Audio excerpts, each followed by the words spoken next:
Welcome to Man Does Tech, where I solve the problems you didn't even know you had.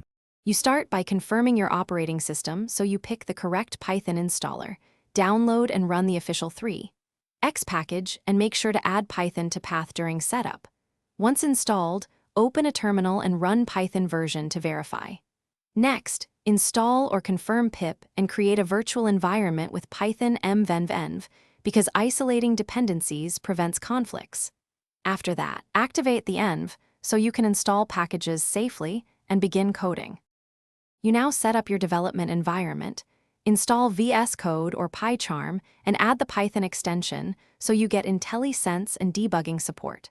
Once done, configure a linter like Flake 8 and a formatter such as Black to keep code consistent. Run them automatically on save.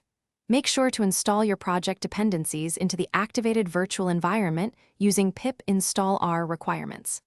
txt, and create a clear folder structure with src, tests, and docs so your workflow stays maintainable.